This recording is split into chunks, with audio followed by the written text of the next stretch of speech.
A partir desse momento, a aula está sendo gravada. Peço àqueles que não queiram que sua imagem apareça no vídeo, que vai ser disponibilizado via YouTube, não ativem a sua webcam, tá ok? A participação com o microfone é permitida a qualquer momento, basta que vocês acionem e façam a pergunta que desejarem. Se quiserem perguntar pelo chat também, estamos à disposição. Essa é a aula de Direito Empresarial para a turma de terceiro e quarto período de Ciências Contábeis. Sejam muito bem-vindos, é um prazer estar com vocês novamente, pessoal. Tá? Bom, vamos aqui disponibilizar para vocês a apresentação. Agora parece que está tudo ok.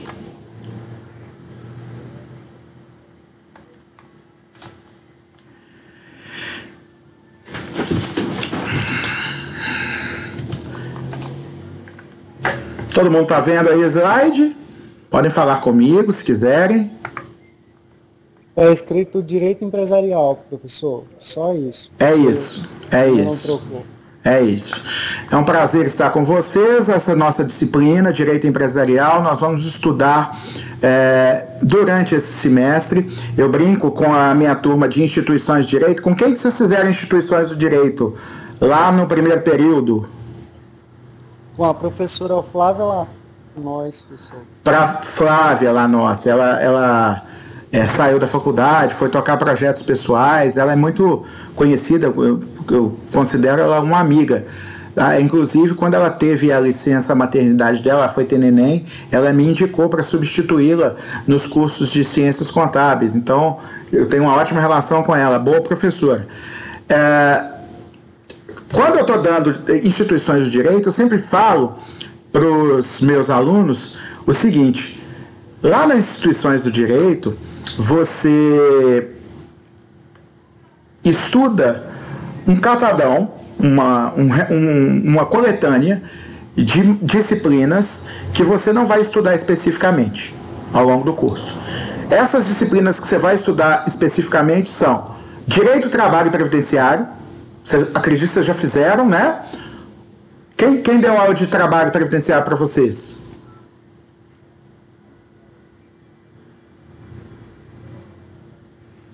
Foi uma outra Flávia. Sim, eu tive contato com ela também, eu não a conheço pessoalmente, tá? Não estou lembrando do sobrenome. Beleza. Eu tive em contato com ela por telefone uma vez. E, além do direito do trabalho, vocês vão estudar direito empresarial e direito tributário. Tá? São os 4 semestres, os 4 disciplinas de direito que vocês vão ter ao longo. No instituições de direito, você vê um pouco de todas as outras que vocês não vão ver especificamente. As específicas são empresarial, trabalho e tributário. Tá? Todas elas são importantes, tanto para o administrador, que é outro curso que a gente costuma lecionar essas 4 disciplinas, quanto para o contador. Tá certo?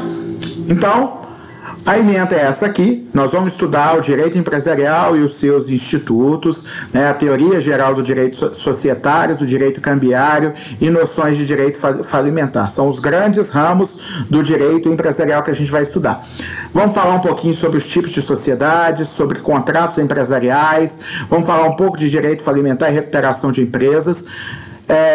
Crimes contra a ordem econômica. Eu vou passar um material para vocês lerem. Tá? Não dá tempo de entrar nesse assunto em sala de aula e não é um assunto tão interessante e importante para vocês quanto os outros. Então, como a gente tem um tempo mais reduzido, o que eu faço? Esses assuntos menos interessantes e menos importantes para o contador e para o administrador, eu transformo em atividade extra classe. Tá, ok? Além disso, nós vamos falar um pouco também de biodireito e proteção jurídica no meio ambiente. Também vou passar um texto bacana para vocês lerem a respeito e esse material vai ficar disponível para vocês. Tá ok? Prazer estar com vocês.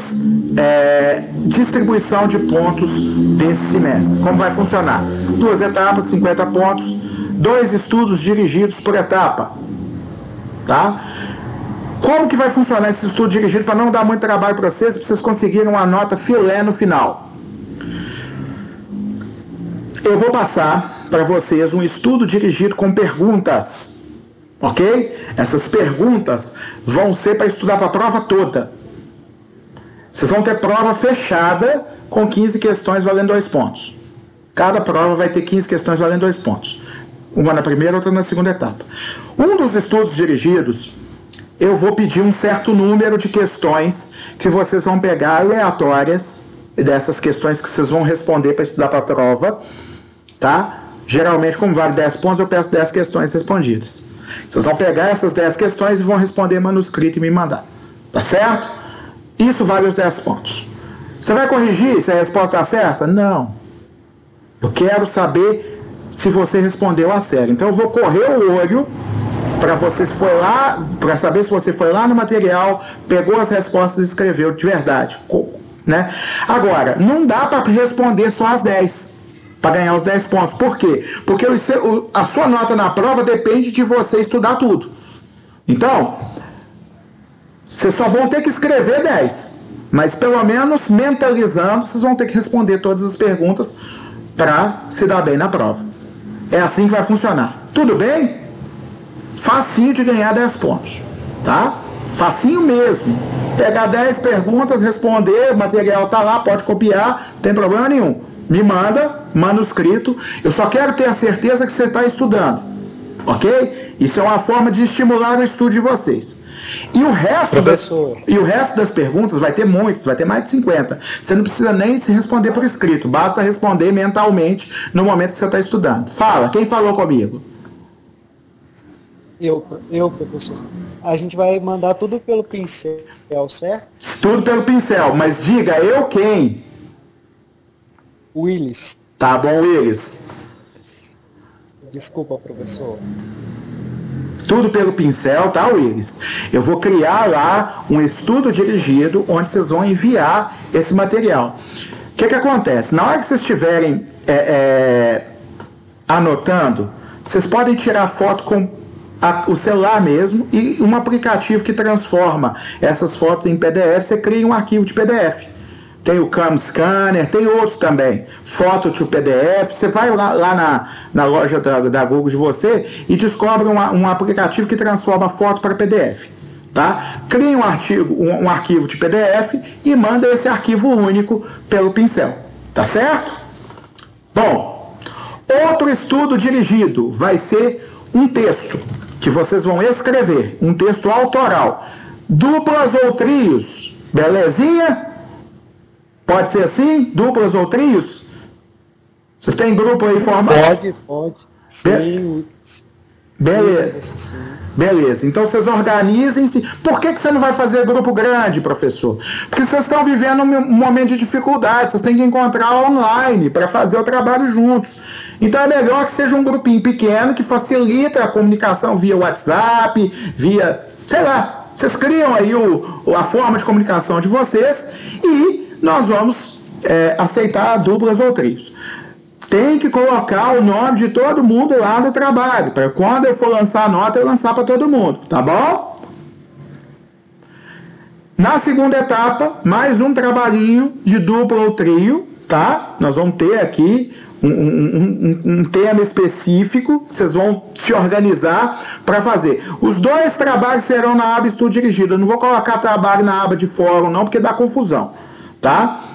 E um copia do outro e dá uma mão de obra danada. Então vai ser na aba Estudo Dirigido, ok? Não pode plagiar. Se plagiar, nota 0, ok? Então nesses 2 trabalhos, a única coisa que importa é vocês fazerem o texto de vocês. Nas respostinhas lá, a nota é de graça praticamente. É só fazer e mandar. Se fizer as 10 respostas levando a sério, não escrevendo receita de miojo, é tranquilo, vai ganhar a nota. Agora, nesse trabalho eu vou corrigir, um por um, tá bom? Então vai ter mais nota 7, 8, 9. Mas se você quiser tirar mais do que 7 nesse trabalho, basta você levar a sério e fazer. E sem copiar da internet. Se copiar da internet, eu acabo descobrindo e aí a nota vai ser reduzida. Tá? Dependendo da porcentagem que você tiver copiado, eu tenho um antiplágio que detecta isso. Dependendo da porcentagem que você tiver copiado, sua nota pode ser de 0 a 7. Ok? A prova não é difícil, tá? São questões que normalmente quem fez aquele estudo dirigido consegue fazer a prova, tá certo? Então a ideia é que todo mundo passe. Lógico, não é de graça, vocês vão ter que estudar, tá? Mas quanto vou ter que estudar, professor? O normal de qualquer outra disciplina, não é desesperador. Todo mundo está me entendendo? Então, significa o quê? Que nesta disciplina, todo mundo que se dedicar vai conseguir, se Deus quiser. Tá bom? Bibliografia não é necessário comprar, basta ler o material que eu mandar. Tá certo? A gente só tem que passar a bibliografia porque é obrigatório. Isso significa que vocês têm nas mãos tudo o que quiserem para passar de ano. Eu vou passar, inclusive, 2 fascículos resumidos. Se vocês estudarem por ele, aí é garantido. Tá bom? 2 PDFs que eu vou passar para vocês, que tem toda a matéria resumida. 100 páginas, 100 e poucas páginas da matéria toda. O livro tem 600. Esses PDFs que eu vou passar tem 100. E ainda é com foto, com espaçamento, com ilustração. Então é bem de boa estudar por eles. Tá bom? Sim, professor. O que vocês têm que preocupar? Frequência. Aulas ao vivo, tá? Por quê, professor? Enquanto estiver sendo ao vivo. Quando for presencial, vai ser sala de aula. Não sei, a gente não tem ideia quando vai voltar. Esperamos que volte, mas a gente não sabe. E dessa vez, nós não vamos trabalhar com vai voltar. Nós vamos trabalhar o seguinte, nós vamos começar e preparar-se para terminar online se precisar. Tá certo? Por quê? Porque semestre passado, muita gente ficou esperando que ia ser 3, 4 semanas de quarentena e que ia voltar. Não voltou. E aí? Nós não vamos cair nesse erro não, tá bom? Nós vamos, desde o início, vida normal, tá? Se voltar, os trabalhos continuarão sendo entregues via pincel atômico. Nós não vamos mexer com papel, vamos voltar à árvore, ok? Por que que nós vamos continuar desse jeito? Porque sabe-se lá Deus se volta e depois de 2 semanas vem que subiu a curva de novo e para tudo de novo. Então nós vamos trabalhar como se a gente estivesse de quarentena o semestre todo. A gente não sabe se vai ficar, mas se não ficar é lucro, não tem problema. Frequência. Aulas ao vivo. Professor, você vai fazer chamada? Depende. Eu estou vendo aqui que hoje, que é uma aula cheia, tem 36 alunos. Se ficar nessa média, nem precisa fazer chamada. Tá? Se a maioria vier todo dia, agora o dia que começar a baixar de 30, eu vou começar a preocupar. E aí quando eu começar a preocupar, eu vou começar a fazer chamada. Porque se eu perceber que os alunos estão deixando de vir à aula porque não está tendo chamada, eu faço a chamada. Ok? Funciona desse jeito. Tá? Então, dia que eu não fizer chamada, presença para todo mundo. Tá? Dia que eu perceber, só entrou 15 hoje, vou fazer chamada. Não é sacanagem, gente, não é sacanagem, tá? Por favor, entendam isso. Tem professor que vai fazer chamada toda a aula. Eu não, eu confio em vocês, vocês são adultos, tá? São pessoas maduras, para que eu vou ficar tratando vocês que nem criança? Não tem essa necessidade. Agora, se eu começar a perceber que está tendo uma molecagemzinha, que o aluno está deixando de vir à aula, não está vindo à aula presencial, aí começa a ficar preocupante. Tá? Aí eu começo Quem precisar perder a aula não precisa se preocupar. O conteúdo vai ficar gravado, disponível lá no pincel. Professor, eu vim à aula e para que eu vou ficar preocupando com a aula gravada? Ô, criatura, pensa comigo, época de prova, você talvez quer rever as aulas.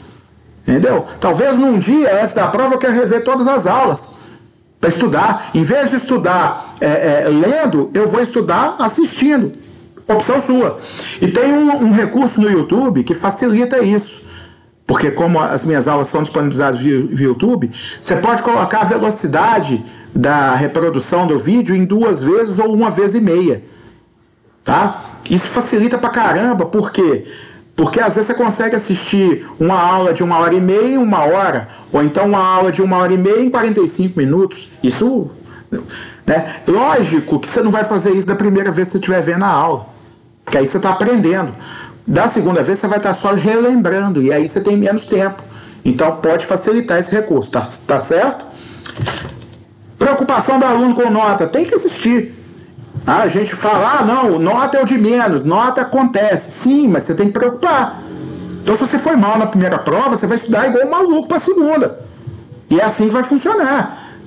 As coisas acontecem de acordo com o nosso nível de comprometimento. Ok? Então, nós não vamos relaxar. Não deixa de fazer as atividades que valem nota. Pelo amor de Deus, gente. Vocês estão sendo avisados no início. Eu vou colocar todos os trabalhos daqui a no máximo 10 dias. Que 10, 15 dias. E podem me cobrar se eu não fizer isso, que aí eu vou lá e faço. Então, para quê? Para vocês se programarem. Essa programação é tudo. Se vocês quiserem, eu posso lançar nesse primeiro período até as atividades que vão ser cobradas no segundo. Para vocês saberem com muita antecedência o que vocês vão ter que fazer no semestre todo. Vai ter lá a data de entrega de cada uma. Ok? Por que eu quero isso? Para que ninguém deixe para a última hora. O desespero é que faz vocês perderem pontos. É deixar para a última hora, procrastinar. Ok? Se vocês pegarem e se organizarem desde a primeira semana de aula, não tem mistério nenhum. Estudo não acumula, ninguém desespera, ninguém fica apavorado, os trabalhos são todos feitos tranquilamente. Ok? Esse semestre vocês não vão ter interdisciplinar. Por que não vai ter interdisciplinar? Porque nós percebemos que estava dificultando a vida de vocês se encontrar, se reunir durante a pandemia, porque os meios são limitados. Então vai ter trabalho em grupo, um grupo reduzido, que fica mais fácil a reunião, e além disso, vocês podem dividir o trabalho, e cada um faz um pedacinho. O que importa é que depois tudo seja organizado e conferido, para que não haja plágio, para que haja coesão entre o texto. Mas vocês podem também dividir os trabalhos, não tem problema. Participação na aula é muito importante, para não ficar chato. Né? Aqui não para isso que tem aula ao vivo, senão era só gravado. Se ninguém for participar, perguntar, me interromper, aí era melhor ter aula gravada, porque ficaria até com mais qualidade, não teria esse negócio de internet caindo. Eu gravava tudo offline e mandava para vocês. O fato de ter a aula ao vivo, ele só é importante, só é legal para que haja participação de vocês, ok? E o comportamento também é importante. Se as pessoas estiverem usando o chat para fazer piadinhas, para zoar um ao outro, se estiverem abrindo o microfone toda hora para incomodar, para fazer interromper, causar tumulto na aula, eu vou ter que aí usar daquela chata que é a autoridade. Falar, gente, por favor, é preciso que vocês comecem a respeitar. E aí eu vou começar a botar o microfone e impedir que o aluno possa ter a possibilidade de falar. E aí isso não é para não ser usada essa autoridade nunca, viu, gente? A gente só fala porque tem que falar. E o aprendizado, que tá em letra grande, em azul aí, porque é a maior preocupação de vocês. Tudo o resto é secundário. Todo o resto é consequência. Se você conseguir aprender, para mim tá de ótimo tamanho. Ok? O plano de ensino e o contrato pedagógico estão disponíveis a partir do fim dessa semana, tá, gente? A gente está subindo aos poucos, é porque é muita matéria, o professor não consegue fazer tudo ao mesmo tempo. Então, cada um está mandando. Plano de ensino eu enviei para o Central do Aluno hoje, vou gerar os PDFs bonitinho e colocar lá no portal acadêmico. Contrato pedagógico também e o cronograma das disciplinas. São os 3 documentos que todos os professores têm que enviar, ok? Então, sexta-feira é o prazo dos professores enviar. A partir de segunda, se não tiver enviado, pode cobrar do professor, que ele já está atrasado. Tá ok? Bom, como a apresentação da disciplina era isso, então já vamos começar com o que interessa, que é matéria. Tá bom? Ah, professor, você vai dar matéria no primeiro dia? Claro! Não faria sentido não dar. Ok? É assim que é bom, hein? Não é? Vocês estão pagando para isso, não é mesmo? Oi, fala, quem está falando? Qual que vai ser a emenda desse direito empresarial nesse período? Qual que vai ser o quê? A emenda. Emenda? Eu mostrei para vocês no início da apresentação anterior. Então tudo bem, depois eu vejo, obrigado. Você entrou depois? Sem problema, não, eu vejo depois, obrigado. Eu vou colocar lá, tá? No portal. Só pra gente não ter que voltar no que a gente já deu, tá? Eu vou colocar à disposição lá de vocês. Amanhã já vai estar lá. Pessoal, direito empresarial. Nós vamos ter algumas unidades, já está lá no conteúdo programático, no plano de ensino, tá? Eu vou mandar, eu gosto de fazer isso com as matérias que eu já tenho planejado, vou mandar o conteúdo todo de uma vez no início, tá? No material complementar. As aulas, videoaulas, serão disponibilizadas à medida que a gente for gravando, mas o conteúdo já vai estar lá previamente. Então, a partir de amanhã eu vou atualizar todas as minhas disciplinas. Hoje eu já fiz isso com algumas, como eu disse, são várias disciplinas, a gente não tem como fazer tudo uma vez. Então, o tempinho que eu tenho livre eu vou fazendo isso, daqui a uns dias vai estar tudo cheio, tá? Não significa que vocês precisam estudar tudo previamente, vocês vão estudar à medida que as aulas forem sendo dadas, óbvio, né? Mas é bom estar lá com o material todo, numeradinho, ordenadinho, para que vocês saibam exatamente o que vai cair em cada prova, o que vocês vão ter que estudar até o fim do semestre. E quem é que me perguntou aí sobre a ementa? Qual é o nome do aluno? Maestro. Repete. Maestro. Pessoas interessadas como Maestro vão ter lá já o conteúdo para que, se quiserem ir lendo, avançando nos estudos, para chegar na aula já tendo estudado a matéria. Isso é o tipo de aluno que todo professor sonha, né? Chega na aula, já estudou a matéria, já faz pergunta, não entendi isso aqui, você me explica, por favor, tá? Se quiserem, já vão ter essa possibilidade. Essa primeira unidade fala das noções... Realmente, assim, ele é pouco tempo para muita matéria, então a gente tem que adiantar ao máximo que a gente puder, né? Então... Exatamente, por isso que eu gravo as aulas, boto lá, e por isso que eu vou mandar a matéria também, para que vocês não tenham prejuízo nenhum com relação a isso. Ô Maestro e turminha, não precisa preocupar de comprar livro e pegar livro na biblioteca. Eu vou mandar uma apostila que tem a matéria um pouco mais resumida e que é suficiente para vocês. Lembrem-se, vocês estão estudando disciplinas do direito, mas vocês não precisam se aprofundar como os estudantes do direito precisam. Da mesma forma que eles não se aprofundam em disciplinas de contabilidade ou de administração, vocês não precisam aprofundar como eles. Na verdade, vocês sabem mais direito do que eles sabem de contabilidade. A verdade é essa, né? O curso de direito ele tem pouca disciplina de outras matérias. Economia, filosofia e sociologia, praticamente. Ciência política. Mas vocês vão ter esse material gratuitamente, eu vou passar para vocês. É um material produzido pelo MEC e é confiável e gratuito, tá? Então não tem problema com direito autoral, vou deixar à disposição de vocês. Tá bom, turma? Bom, vamos falar um pouco sobre direito empresarial. Conceito de direito empresarial, tá?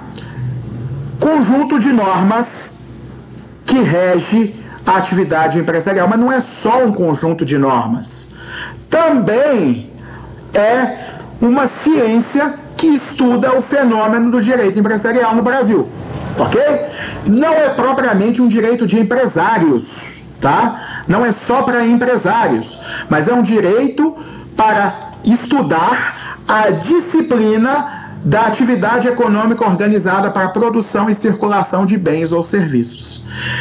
Vocês vão ouvir eu falar esse conceito, atividade econômica organizada para a produção ou circulação de bens ou serviços, no semestre inteiro. Isso vai ser a sequência de palavras mais falada nesse semestre.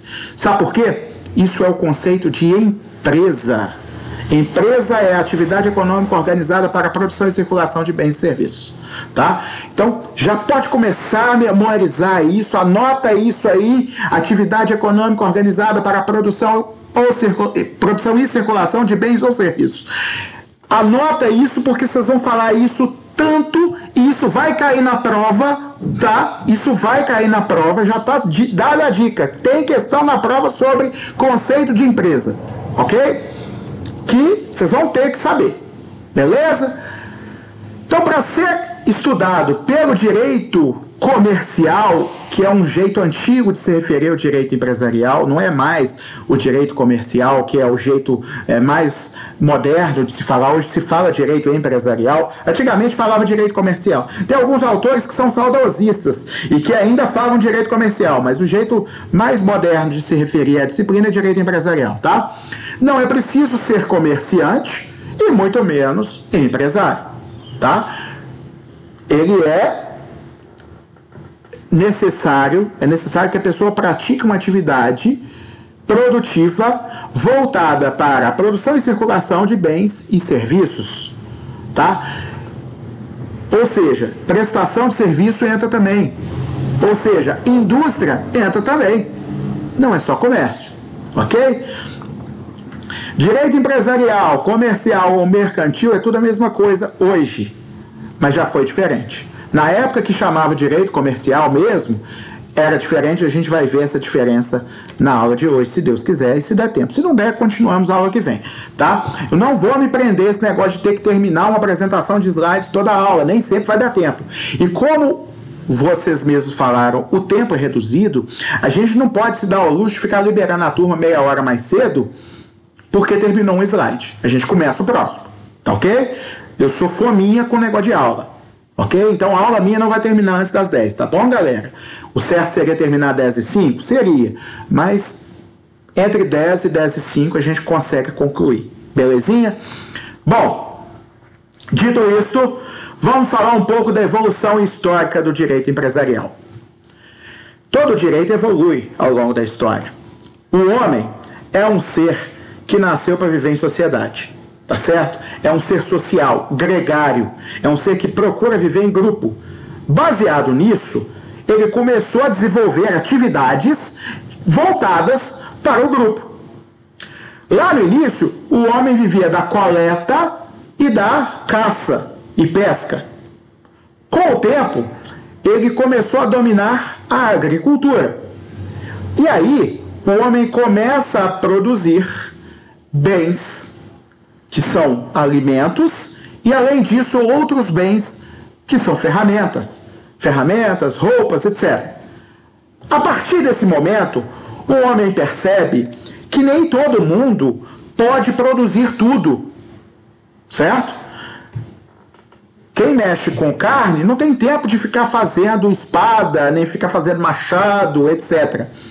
Quem pesca não tem tempo de ficar plantando arroz, trigo, etc. Isso significa que o homem precisa viver numa comunidade que tenha vários especialistas em várias áreas da produção e que o excedente desses especialistas seja trocado, ok?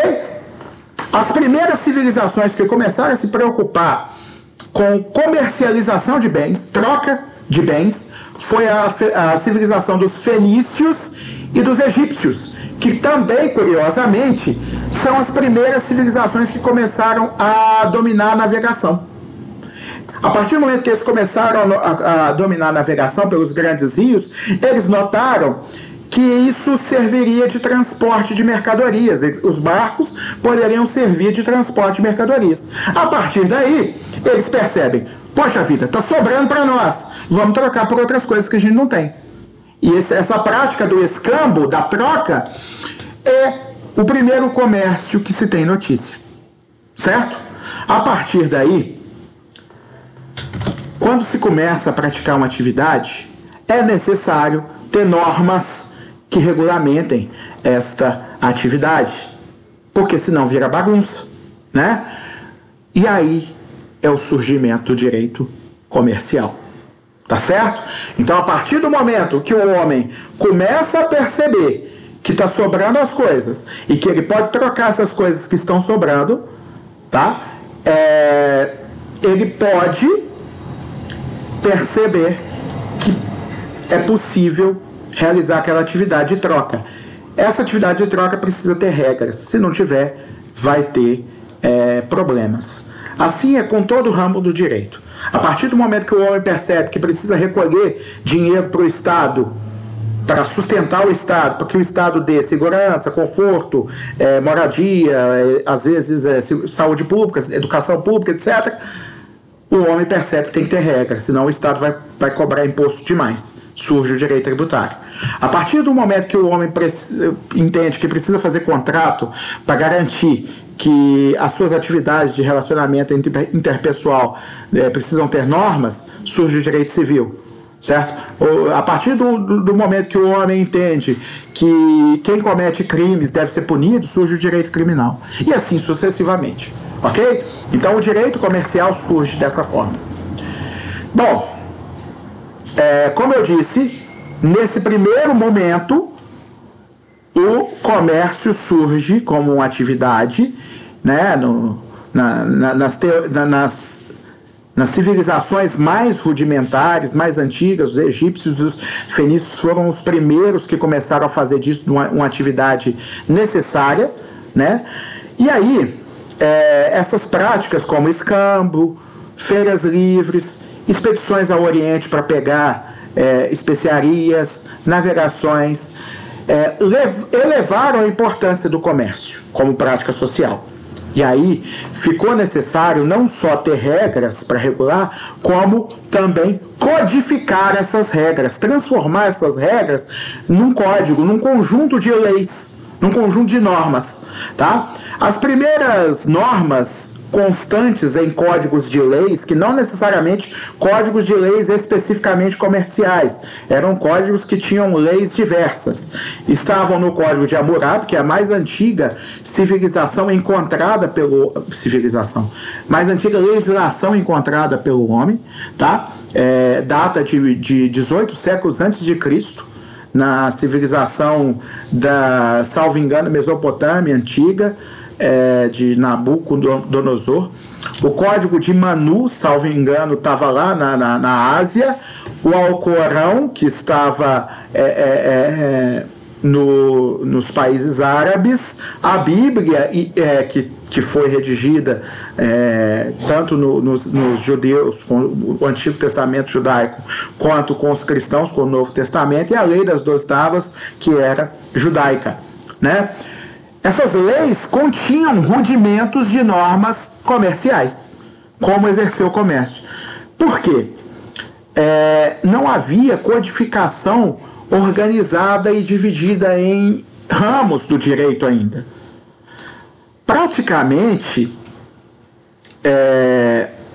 começou a surgir uma codificação específica do direito comercial lá na Idade Média, a partir mais ou menos do século XI, com as corporações de ofício.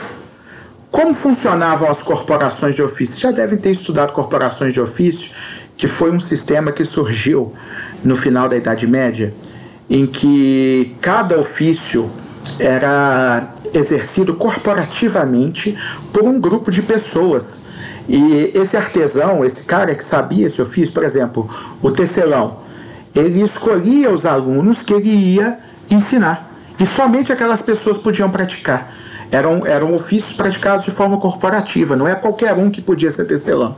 Somente os aprendizes que eram escolhidos pelo mestre, e esse ofício era passado para eles, que poderiam exercer o comércio destas manufaturas. E aí você tinha corporação de tecelãos, de artesãos, de ferreiros, provavelmente de vendedores de carnes, etc. Essas pessoas, eles meio que Na época de Aristóteles e Platão, que eles eram escolhidos? Deixa eu pensar. Aristóteles e Platão na Grécia foi mais ou menos em volta do século XI e XII, não foi? É porque eu estou tentando te acompanhar. Só que... me desculpa, gente. É empolgação. Eu sou de exatas, então, meu filho, eu tenho que tentar te acompanhar. Quem tá falando é o maestro mesmo? O maestro. Isso.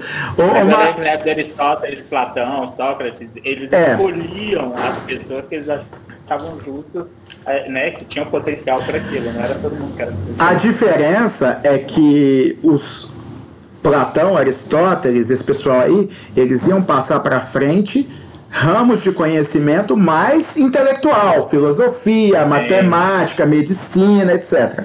Coisa que eles desenvolveram, né? Isso. E isso era mais na Grécia, né? Sim. Eu estou falando de toda a Europa. Se você pensa no mapa da Europa, tá? O que aconteceu? Isso, vamos lá. O que aconteceu na Europa durante o Império Romano? Roma foi expandindo e expulsando algumas populações que foram rumando para o norte, né? Os germanos, o pessoal que foi sendo expulso, que não foi aceitando a Roma como sua pátria, porque quando Roma fazia uma conquista, conquistava determinado território, o povo podia ficar pacífico, como os judeus, inclusive, ficaram pacíficos, os egípcios ficaram pacíficos à influência de Roma. Roma, no Egito, teve um controle que não era tão controle assim, fez tipo uma parceria com o Egito, com o faraó Egito. Tem até o caso de Cleópatra, Cleópatra, que era a imperatriz do Egito, com mais de um imperador romano. Ela teve caso com Júlio César e Marco Antônio, né? Marco Antônio. Isso. Exatamente. E aí o que acontece? Roma foi expandindo e essa turma, que ficou conhecida como os bárbaros, foi sendo empurrada para cima, né? E ficou lá na Escandinávia, ficou lá no norte da Europa. Esse pessoal, quando percebe que Roma fraquejou pela política, vocês sabem disso, né? O império foi se afundando em burocracia, guerra de poder, assassinatos de imperadores pelo Senado ou por outros políticos, tá? E burocracia que eles mesmos se afogaram. Exatamente, a Cúria Romana foi acabando se engolindo, né? A Centúria estava lá conquistando, né? A Centúria estava lá adquirindo novos territórios e chegou num ponto que os políticos não conseguiam mais administrar de forma eficaz esses territórios. Chegou num ponto que os bárbaros pegaram e reinvadiram. Foi o que chamaram de invasões bárbaras. Na verdade, foi uma reconquista bárbara, porque antes Roma tinha invadido a terra deles, eles voltaram. E aí começa a Idade Média. Os bárbaros estão com uma grande extensão territorial, porque eles reconquistaram grande parte do Império Romano, e tem pouca gente, porque a própria guerra dizima parte dos exércitos. Então esses conquistadores bárbaros, eles voltam para essa Europa e vem uma grande extensão territorial para ser dividida em pouca gente, para governar. O que eles fazem? Não tinham tanta liderança. Eles não tinham muita gente para... Exato. Eles pegam e criam o feudalismo, dividem a Europa em feudos e nomeiam cada um dos grandes conquistadores, reconquistadores bárbaros, como senhores feudais, certo? E aí, como Roma era tecnologicamente mais avançada do que os bárbaros, tá? Se não fosse a desorganização política, Roma jamais teria sido derrotada. Eles voltam e eles abrem mão dessa evolução tecnológica.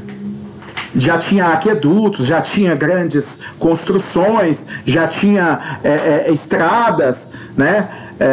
E aí os bárbaros voltam no feudalismo para uma economia eminentemente agrícola, certo?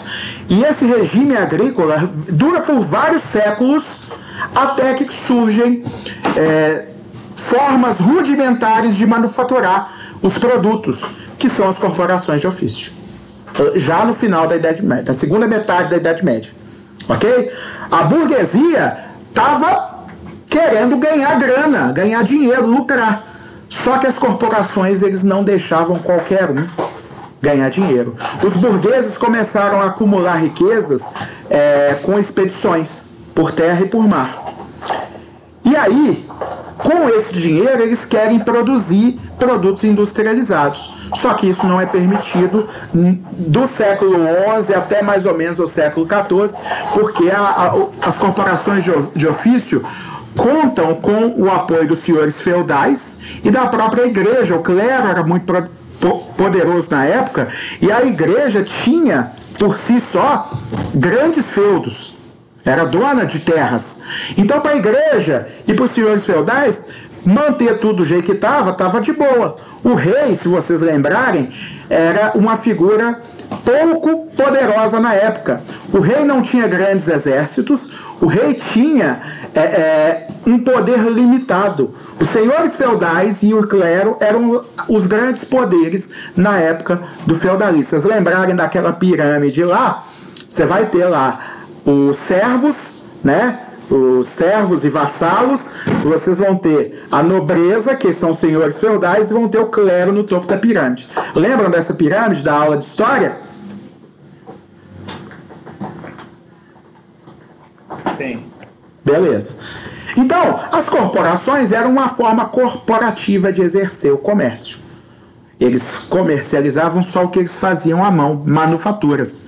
E a burguesia não estava afim de deixar esse trem de ficar desse jeito.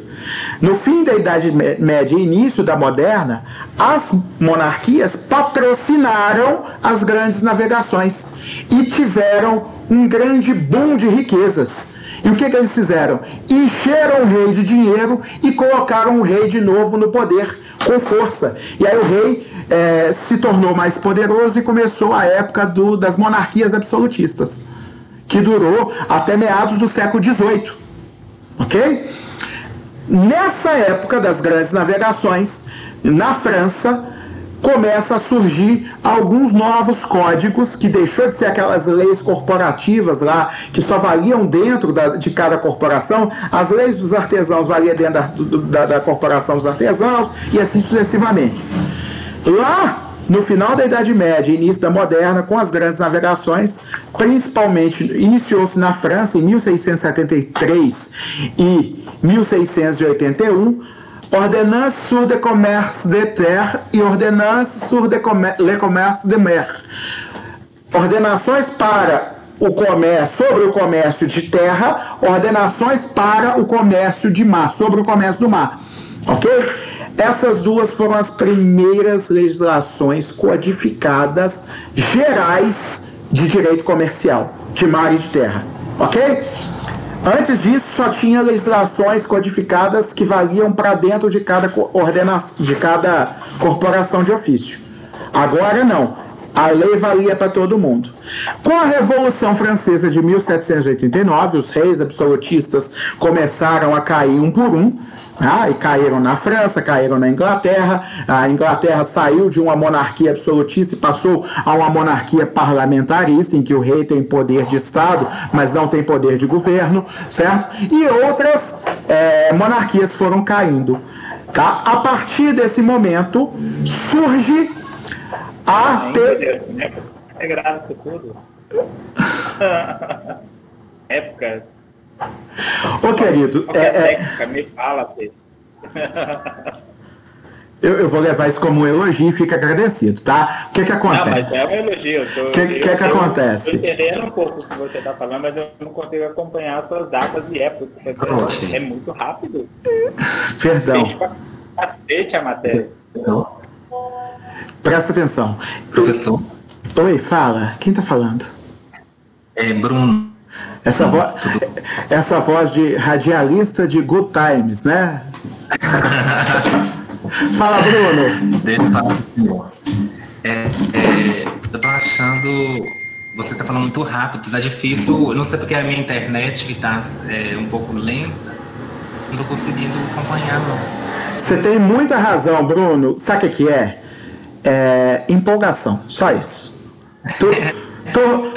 Turma nova, eu fico empolgado. Quando eu falo desse assunto, eu também me empolgo.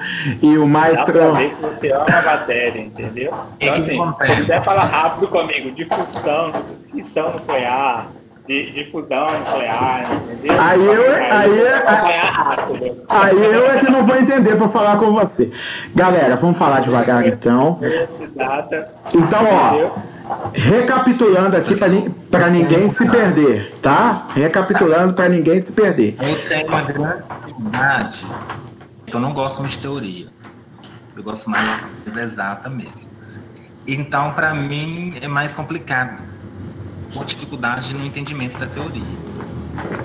Tudo bem, pessoal, não tem problema não. Jair. Oi? Ele. Mas tá gravando? Tá tudo gravando. Tá tudo gravando. Por que acontece? Eu gravo... Deixa fluir, depois a gente assiste a aula de novo. O que acontece? Vamos fazer duas coisas aqui. Primeiro, eu vou fazer uma breve recapitulação. Esqueci a palavra. Recapitulação. Para ninguém ficar perdido, tá? Vou falar um pouco mais devagar a partir de agora. E isso vai ficar gravado. Toda vez que vocês estão vendo a aula comigo, vocês não veem que está gravando, porque eu gravo com um programa offline no meu computador e depois renderizo o vídeo e mando para o YouTube. Isso faz com que os travamentos da internet não apareçam na gravação, tá ok? Na gravação o vídeo fica bem fluido, bem tranquilo de ver, tá bom? Então, vamos voltar. Eu disse que os fenícios e os egípcios foram os primeiros a organizar o comércio. Nessa época, tinham leis esparsas, não tinham leis codificadas. Começou a codificar na época das corporações de ofício, já no final da Idade Média. Beleza? Esse pessoal exercia o comércio, mas eles eram corporativistas. Só turminha que entrava para cada corporação. Então, cada lei valia só dentro da corporação. Só com os reis absolutistas e as grandes navegações surgiram as ordenações sobre o comércio de terra e sobre o comércio do mar, já na França, ok? E aí, isso foi assim, com essas ordenações gerais dos reis absolutistas, até a queda desses reis absolutistas lá na Revolução Francesa. Cheguei ao ponto onde eu estava. Tá? Todo mundo conseguiu se localizar agora, nessa evolução que eu fiz? Beleza, obrigado. Beleza, eu que agradeço vocês me lembrarem de falar mais tranquilo. Tá ok? Bom, com a Revolução Francesa é criado o Código Comercial Francês de 1807. Ou seja, nós já estamos aqui no século XIX e surge o primeiro Código Comercial já dos regimes livres de reis absolutistas. Esse Código Comercial ele é criado com uma teoria. Essa teoria chama-se Teoria dos Atos de Comércio. Significava o seguinte: o direito comercial só valia e só era aplicado para quem praticava comércio. Ou seja, quem era comerciante e praticava comércio tinha lei comercial aplicada a eles. Os demais que não estivessem praticando o comércio, atividade comercial, tinham a legislação civil aplicada a eles. Ok? Então, o Código Comercial surge só para quem pratica ato de comércio. Foi chamado, inclusive, de teoria objetiva, porque não importava quem era, eu não quero saber quem seja. Se está praticando atividade comercial, eu entendo que é comerciante e vou aplicar o direito comercial. Pode ser qualquer pessoa. Não é subjetivo igual era na época das corporações de ofício, em que a lei do tecelão valia só para quem o cara escolhia como tecelão. Ok? Aqui não. Aqui todo mundo que praticar comércio vai ter a mesma lei, que é a lei comercial. Estão me acompanhando? Bom, a sociedade mudou. Mudou muito. Teve a Revolução Industrial, que começou na Inglaterra e espalhou para o mundo todo. E a Revolução Industrial teve uma grande mudança. Qual foi a grande mudança? Parou de manufaturar, que é aquele negócio de fazer à mão os produtos, para fazer industrialmente, escala industrial. Tem até aquele filme do Chaplin, que você já deve ter assistido com o professor André, talvez ele tenha passado para vocês. Ou a Mara, não sei. O que acontece? O filme do Chaplin que eu estou falando é o Tempos Modernos. Lá na Revolução Industrial, o troço era linha de montagem, era produção rápida de muita coisa. E essa teoria dos atos de comércio não previa a indústria como atividade comercial, porque a indústria não fazia circular, comprar e vender coisas. A indústria produzia coisas. Então não estava previsto que a indústria seria regida pelo Código Comercial. Também não estava previsto que a prestação de serviços seria regida pelo Código Comercial. Só o comércio.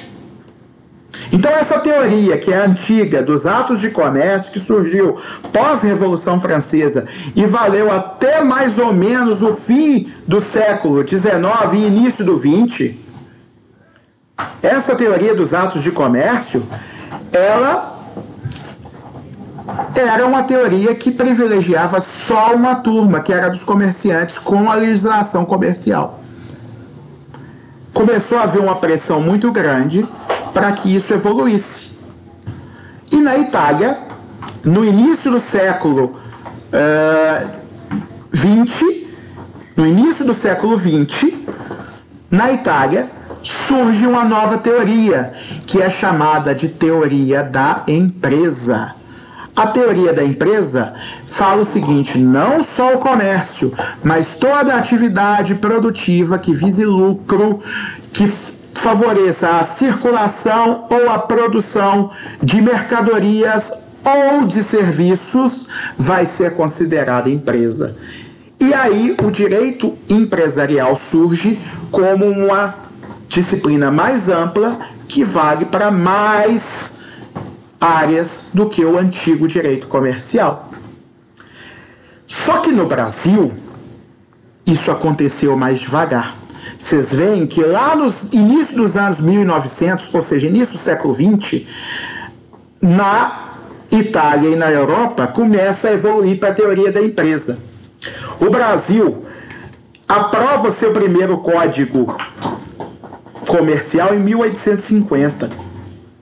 Só para vocês terem ideia. No início, de 1500 a 1808, a gente estava com as regras de Portugal. O que valia aqui era a lei de Portugal. Em 1808, começa a haver um interesse na independência do Brasil, que acaba ocorrendo em 1822. E lá em 1822, quando ocorre a independência do Brasil, a gente ainda não tem lei nossa. O Império do Brasil começa, né, em 1822, tem Dom Pedro I, depois tem Dom Pedro II. O Império Brasileiro dura até 1889, quando é proclamada por Marechal Deodoro da Fonseca a independência, a República do Brasil. Tá? Então o Império Brasil livre de Portugal dura com Dom Pedro I e Dom Pedro II de 1822 a 1889, quando enfim é proclamada a República. Só que no início, até 1850, a gente não tinha código comercial, não. A gente usava as ordenações filipinas, que era a lei portuguesa, e depois as ordenações manuelinas, ok? Aí, em 1850, surge o Código Comercial Brasileiro. Esse código, apesar de na Europa já está começando um movimento para evoluir para a teoria da empresa, vocês acham que o Código Brasileiro teve teoria da empresa? Não. Teve teoria antiga dos atos de comércio, que começou 50 anos antes lá na Europa. No Brasil, a teoria dos atos de comércio começou somente em 1850. E, pasmem, durou até 2002.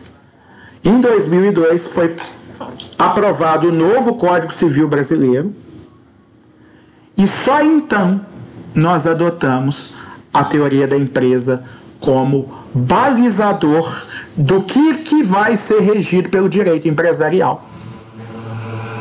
Olha só que atraso, gente. Mais de 50 anos antes, a Europa estava começando a evoluir.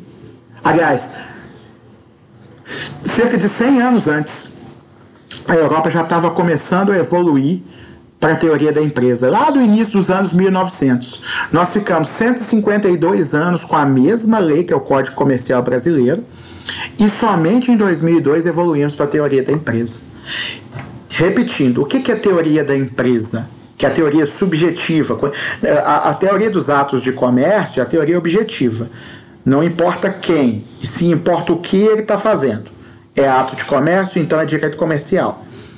Na teoria da empresa, importa se a pessoa que está exercendo é um industrial, ou seja, se ele produz bens ou serviços, é um comerciante, se ele faz circular bens ou serviços, ou é um prestador de serviços. Ou seja, passa a olhar para quem está produzindo e para qual amplia a atuação para várias atividades. Empresa passa a ser atividade econômica para a produção e circulação de bens ou serviços. Ok? Evoluiu. E o direito empresarial hoje cuida de qualquer atividade econômica voltada para a produção e circulação de bens ou serviços. Estão me acompanhando? Estão? Obrigado. Isso foi a evolução que a gente enfrentou no direito brasileiro e no mundo. No mundo ela aconteceu quase 100 anos antes. No Brasil, a partir de 2002, a gente utiliza a teoria da empresa. Então, o objeto do nosso estudo em direito empresarial é qualquer atividade econômica que venha a produzir e fazer circular bens ou serviços. Tá certo? Aula que vem, da semana que vem, a gente vai falar mais sobre empresa, empresário e assim sucessivamente. Evolução histórica acaba aqui nessa aula.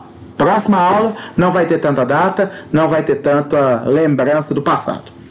Só uma coisa que eu achei interessante, já que eu citei, tá aqui esse slide aqui, curiosidades sobre aqueles códigos, tá, que eu citei. Então, o Código de Hammurabi, 18 séculos antes de Cristo, estava na Mesopotâmia. Acredita-se que ele foi escrito pelo rei Hammurabi e ele prevaleceu na Mesopotâmia durante vários séculos. O Código de Manu prevaleceu na sociedade hindu, na Ásia, tá? Mais ou menos de 1500 antes de Cristo. A gente citou ele também. Eu já ouvi sobre ele também. Isso aí. A lei das 12 tábuas foi no origem no direito romano. Era a lei que vigorava nos judeus, no Egito e todo o Império Romano. Era o cerne da Constituição da República Romana. Eu peço até desculpas porque eu me confundi com os 10 mandamentos da lei judaica. Tá, eu falei que estava mais para o lado judeu, valia para os judeus também, a lei das 12 tábuas, porque os judeus estavam dentro do Império Romano, mas era uma lei que se originou no Império Romano, tá ok? E nós temos aqui o significado de corporações de ofício, que eram aquelas associações surgidas na Idade Média, a partir do século XII, para regulamentar o processo produtivo de manufatura, ou seja, de artesanal nas cidades. Tá? Oi. Falando. Tem duas curiosidades.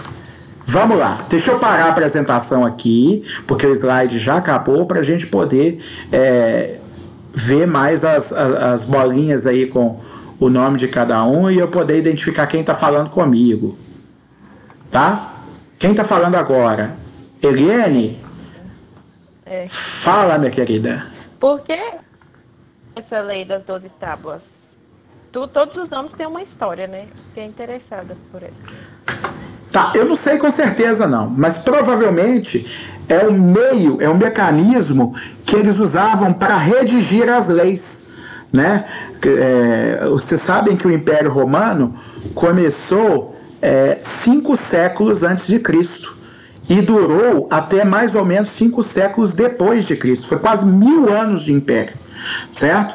E provavelmente no início do Império Romano, quando foi surgida essa lei das 12 tábuas, a forma de eternizar essa legislação deve ter sido a escrita em tábuas. Deve ser por isso. Tá? Mas eu não tenho certeza, eu posso até pesquisar, mas depois a gente pode dar uma googada também lá e pesquisar por que chama a lei das 12 tábuas, tá?